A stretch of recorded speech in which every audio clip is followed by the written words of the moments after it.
Hello students, in last lecture we have learned species area relationship explained by Alexander von Humboldt. Today we are going to talk about importance of species diversity in ecosystem. How species richness contributes to the functioning of ecosystem.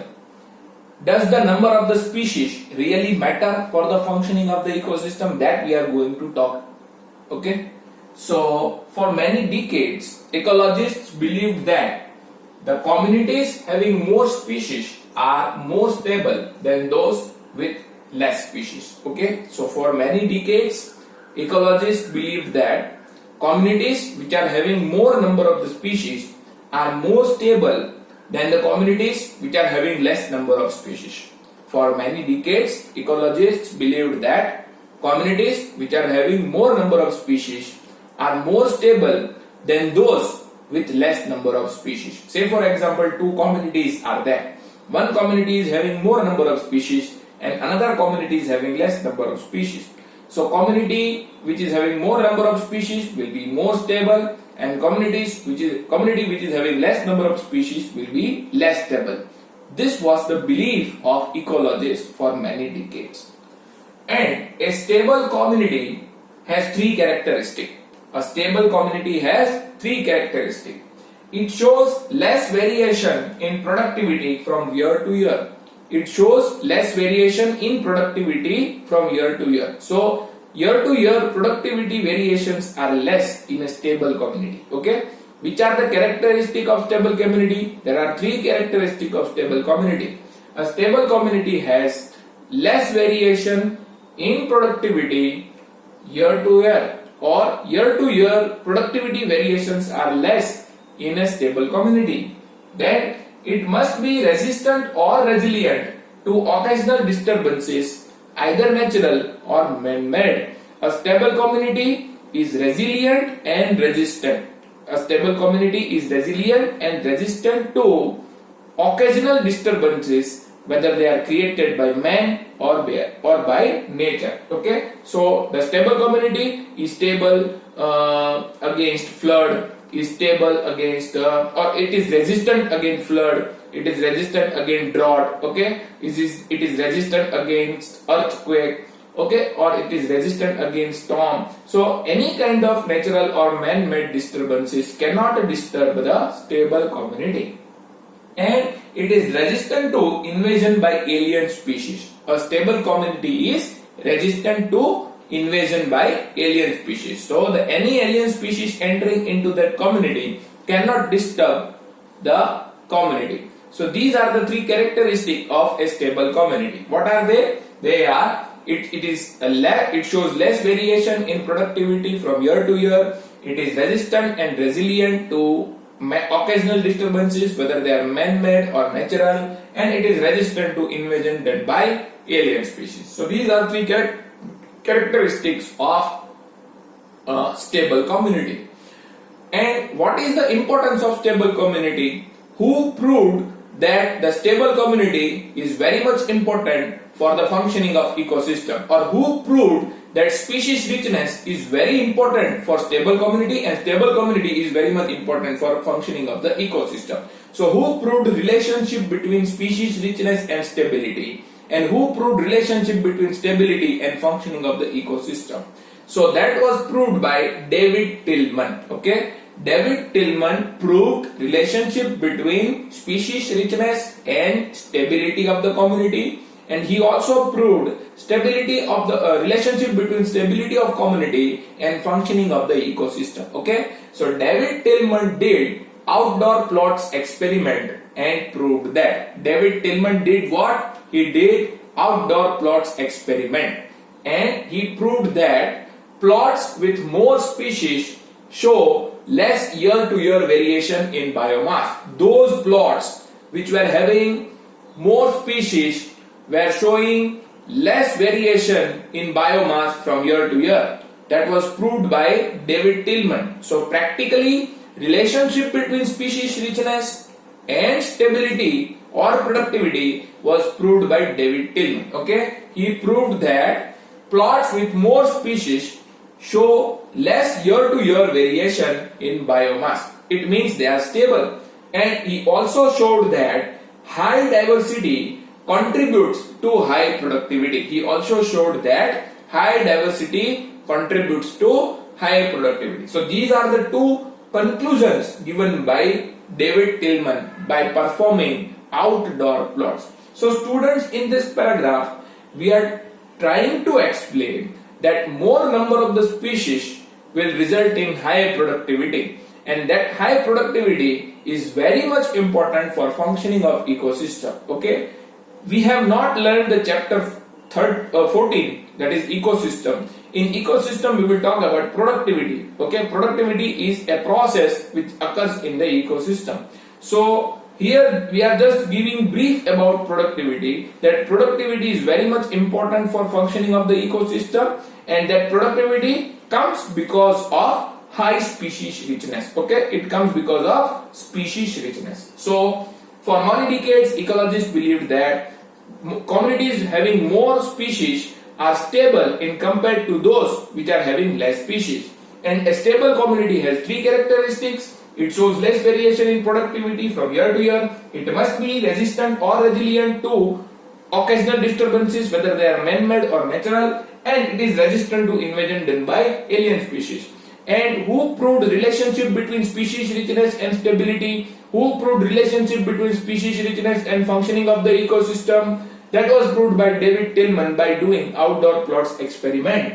David Tillman proved that plots with more species show less year-to-year variation in biomass, and he also showed that high diversity contributes to high productivity. Okay, in the next slide we will learn Paul Ehrlich's law. Okay, we will learn Paul Ehrlich's law, which is known as Rivet-Popper hypothesis. We will talk about Rivet-Popper hypothesis that was explained by Paul Ehrlich in the next slide. Okay, chalo.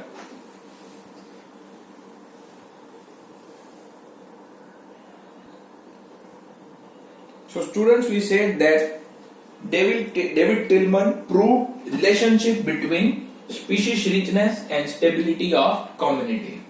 And then the next sentence is high diversity is very much important for the survival of human beings on earth. High diversity is very important for survival of humans on earth. Then some question may arise in our mind. Some question may arise in our mind that does it really matter if some species become extinct? This kind of question may arise in our mind. Does it really matter if some species become extinct? Would Western Ghats ecosystem be less functional if a tree frog becomes extinct? That question may also arise. Okay, would Western Ghats ecosystem be less functional if a tree frog becomes extinct? Will the quality of life be affected if we have 15,000 ant species instead of 20,000 ant species? Okay, such kind of questions may arise in our mind, but we can't give complete answer to this kind of question. Okay, we cannot give proper answer to this kind of question, that would Western Ghats ecosystem will be less functional if a tree frog becomes extinct? Would our quality of life be affected if we have 15,000 ant species instead of 20,000 ant species? Okay, so the answer of such questions cannot be answered properly, but a scientist tried to answer such type of question, and that scientist was Paul Ehrlich or Paul Ehrlich. Okay, Paul Ehrlich is the scientist who tried to answer such kind of question, okay, by explaining Rivet-Popper hypothesis. Scientist called Paul Ehrlich tried to answer this type of question by explaining Rivet-Popper hypothesis, and he was from Stanford University. He was an ecologist. He was an ecologist of Stanford University. He gave Rivet-Popper hypothesis. In that, he said that suppose there is a plane which represents the ecosystem. There is a plane is there which represents whole ecosystem, and this plane has been manufactured using many rivets. This plane has been manufactured using many rivets, and each rivet represents species. Each rivet represents species. Okay, in the Rivet-Popper hypothesis, Paul Ehrlich said that suppose there is an airplane which represents ecosystem, and this airplane is made with many rivets. It is manufactured with the help of many rivets, and each rivet represents species. Okay. Now, say for example, many passengers are traveling in this airplane. And if when the passenger leaves the plane, he is popping one rivet. When the passenger leaves the plane, he is popping one rivet. Say for example, he is popping the rivet from the window, or he is popping the rivet from the chair, or he may also pop the river from the wing side. Popping means એને remove કરવું, બરોબર ને?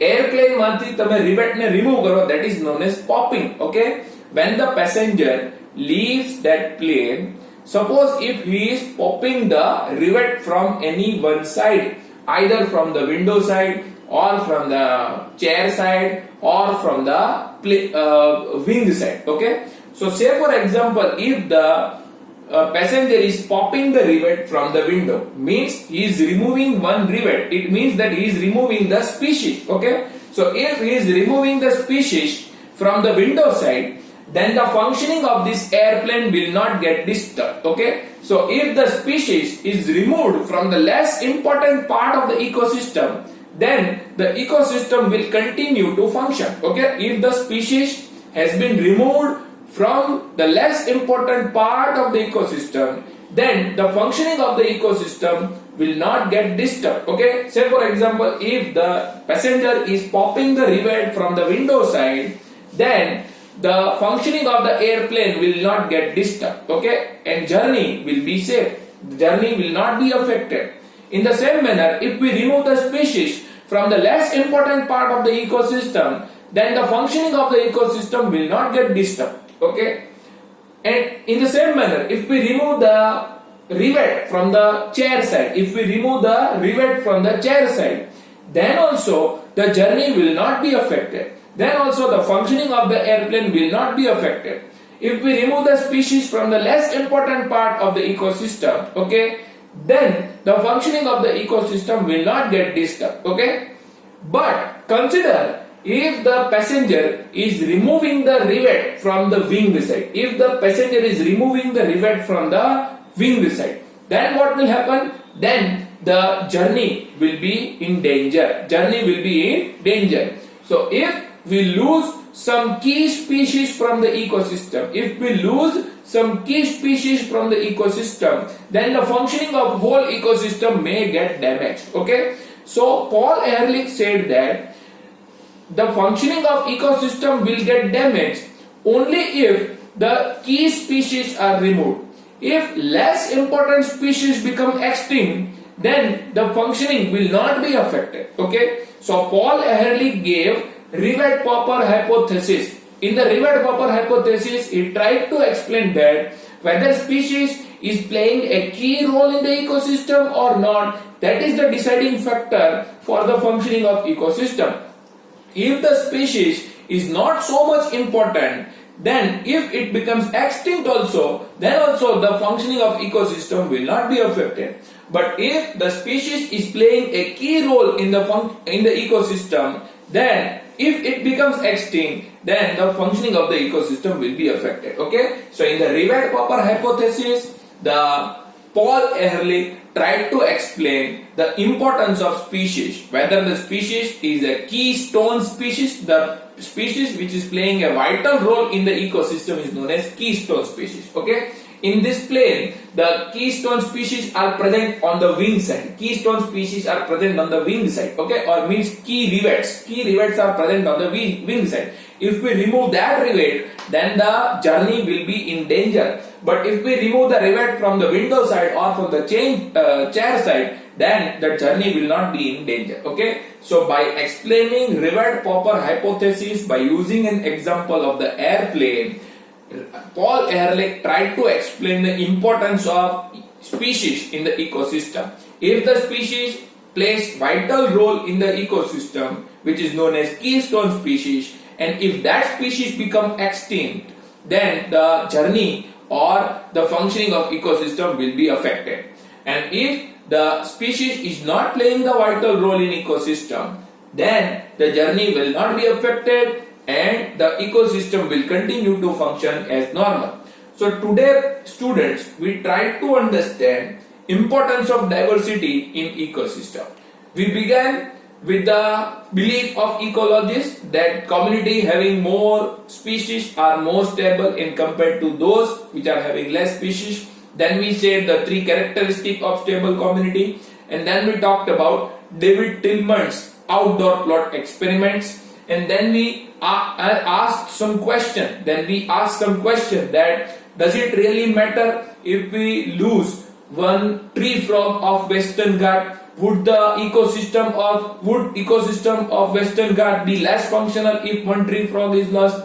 What will happen if we have 15,000 species of ants instead of 20,000 species of ants? And then we said that answer of such questions can be answered by Rivet-Popper hypothesis, which was given by Paul Ehrlich. And in that he said that he said that there is an airplane which represents ecosystem, and this airplane is made up of many rivets, and each rivet represents species. Now, if any passenger who is leaving the plane is popping the rivet, he may pop the rivet either from the window side or from the chair side or from the wing side. If the rivet is lost from the window side or from the chair side, then functioning or journey will not be affected. But if the rivet is lost from the wing side, then journey will be in danger. In the same manner, if the species which are not so much important for ecosystem are lost, then its function will not be affected. But if the species are keystone species which are very important for ecosystem become extinct, then the functioning of the ecosystem will be affected. This is what was said by Paul Ehrlich using Rivet-Popper hypothesis. So I hope you are clear with this topic. In next video, we will learn the next topic. Okay, thank you.